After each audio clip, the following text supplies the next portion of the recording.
Hello everyone, कैसे हैं आप सब। मेरा नाम है प्रेम गिरी और आपका बहुत स्वागत है हमारे यूट्यूब चैनल पे स्टडी 24x7 पे। तो आज की वीडियो में हम नागरिकता से रिलेटेड जितने भी आर्टिकल हैं उनकी चर्चा करेंगे। हालांकि ये वीडियो आज मॉर्निंग में आपके यहाँ आ जानी चाहिए थी चैनल पे हमारे, लेकिन आने में थोड़ा सा डिले हो गया किसी रीजन से। तो आज की वीडियो में हम बात करेंगे आर्टिकल्स के बारे में, यानी कि नागरिकता से रिलेटेड जितने भी आर्टिकल है। उससे पहले मैं आपको बताना चाहूँगा कि इससे पहले की क्लास मैंने जब करवाई थी नागरिकता से रिलेटेड, सिटीजनशिप से रिलेटेड जितनी भी इससे पहले की क्लास करवाई थी, उसने मैंने बताया था आप लोगों को कि जो नागरिकता है यानी कि सिटीजनशिप है वो भाग 2 यानी कि पार्ट 2 में आता है और अनुच्छेद 5 से लेके 11 तक में मेंशन किया गया हुआ है। और मैंने बताया था कि जो भारत है, भारत में एकल नागरिकता का प्रावधान है, यानी कि सिंगल सिटीजनशिप का प्रावधान है। भारत में एकल नागरिकता का प्रावधान है, ठीक है।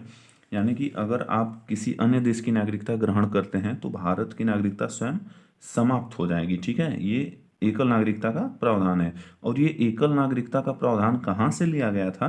तो ये ब्रिटेन से लिया गया था। ये भी मैंने आप लोगों को बताया था पिछले क्लास में, ठीक है।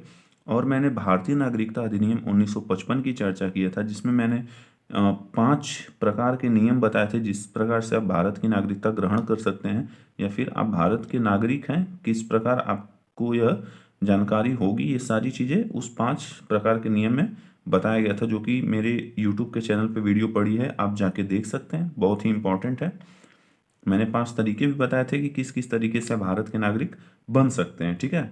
तो ये चीज़ें तो मैं आपको बता चुका था पिछली की क्लास में। आज की क्लास में मैं बात करूंगा आर्टिकल्स से रिलेटेड, जितने भी आर्टिकल है सिटीजनशिप की उसकी चर्चा करेंगे, यानी कि अनुच्छेद 5 से लेके 11 तक की चर्चा करेंगे, ठीक। तो चलिए बिना देर करिए शुरू करते हैं आज की वीडियो। और हम सबसे पहले बात करेंगे अनुच्छेद 5 की, ठीक है। अनुच्छेद 5 की बात करेंगे क्योंकि 5 से लेकर 11 तक में है सिटीजनशिप, तो अनुच्छेद 5 की बात करेंगे। तो अनुच्छेद 5 कहता है कि संविधान के प्रारंभ होने से नागरिकता, यानी कि संविधान के प्रारंभ होने का अर्थ यह है कि संविधान जब बन के लागू हुआ था उसके बाद जो भी व्यक्ति भारत में जन्म लेता है वह भारत का नागरिक माना जाएगा, ऐसा कहता है अनुच्छेद 5। यानी कि संविधान कब लागू हुआ था? तो 26 जनवरी 1950, यानी कि 26 जनवरी 1950 के बाद जो भी व्यक्ति भारत में जन्म लेता है वह भारत का नागरिक माना जाएगा, ऐसा कहता है अनुच्छेद 5, यानी कि आर्टिकल 5 में यह बात मेंशन की गई है, ठीक है।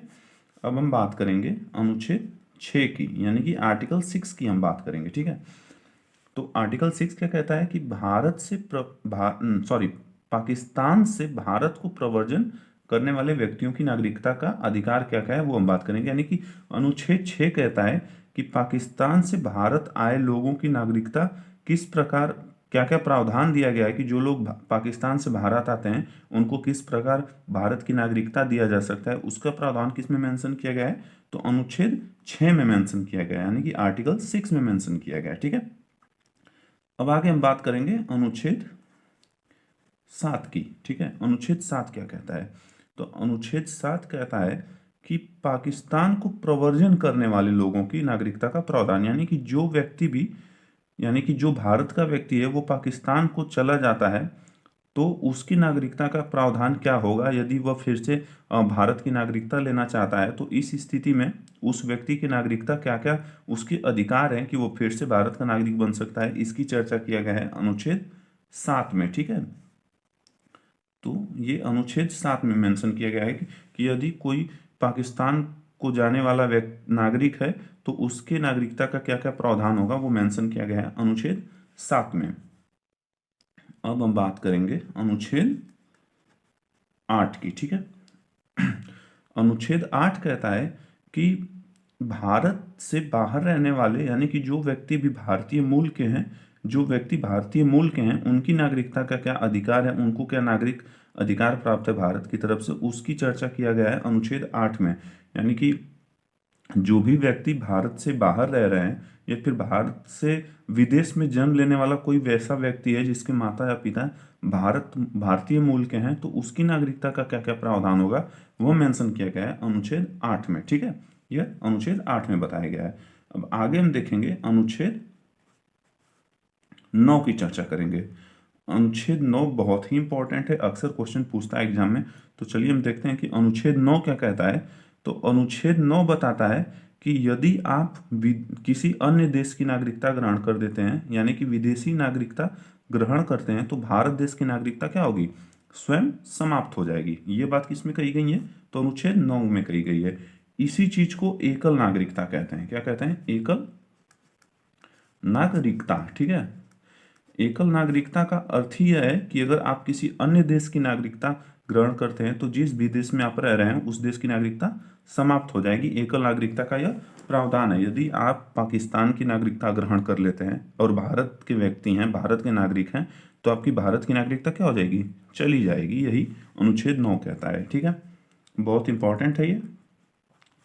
अब देखेंगे अनुच्छेद 10 के बारे में। ठीक है, तो अनुच्छेद 10 क्या कहता है कि संसद द्वारा भारतीय नागरिकों की नागरिकता खत्म हो ऐसा कोई भी नियम कानून संसद नहीं बनाएगा, यानी कि नागरिकता के अधिकारों को बनाए रखेगा। अनुच्छेद 10 ऐसा कहता है, यानी कि संसद द्वारा कोई भी ऐसा नियम कानून नहीं बनाएगा जिससे कि भारतीय नागरिकों की नागरिकता क्या हो, मतलब वंचित हो या खत्म हो, ऐसा कोई भी अधिकार नहीं बनाया जाएगा, नियम कानून नहीं बनाया जाएगा। यह बात करता है अनुच्छेद 10, यानी कि यह नागरिकता के अधिकारों को बनाए रखता है। इसमें चर्चा की गई है अनुच्छेद 10 में।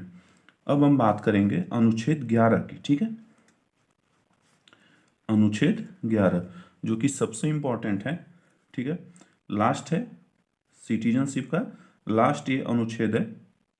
इसमें मेंशन किया गया है कि नागरिकता की प्राप्ति और समाप्ति पर संसद कानून बना सकता है, यानी संसद द्वारा नागरिकता के अधिकारों का विधि द्वारा विनियोग किया जाता है। यानी कि संसद कोई भी ऐसा कानून बना सकती है, संसद नागरिकता पे, यहाँ पे नागरिकता बहुत इंपॉर्टेंट है क्योंकि संसद कोई भी कानून बना सकती है नागरिकता पर, जिससे कि उस नागरिकता की प्राप्ति और उसकी समाप्ति, यानी कि किस प्रकार नागरिकता प्राप्त कर सकते हैं और किस प्रकार नागरिकता समाप्त हो सकती है, इस पे कानून कौन बना सकता है, संसद बना सकता है। यह बात कही गई है अनुच्छेद 11 में। ठीक है, तो ये भी इंपॉर्टेंट है। ठीक है, इसको भी आप लोग याद रखेंगे।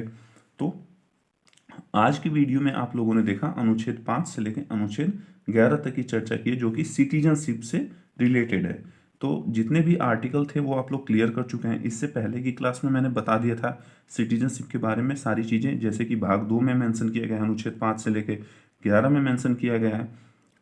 ठीक है, ये सारी चीजें बता दिए थे कि भारत में एकल नागरिकता का प्रावधान है, और एकल नागरिकता कहाँ से लिया गया है, तो ब्रिटेन से लिया गया है। ठीक है, ब्रिटेन से लिया गया है एकल नागरिकता का प्रावधान। ये सारी चीजें मैं पिछले क्लास की वीडियो में बता चुका हूँ, इस क्लास में भी बता दे रहा हूँ क्योंकि ये इंपॉर्टेंट है, बार बार क्वेश्चन पूछता है एग्जाम में।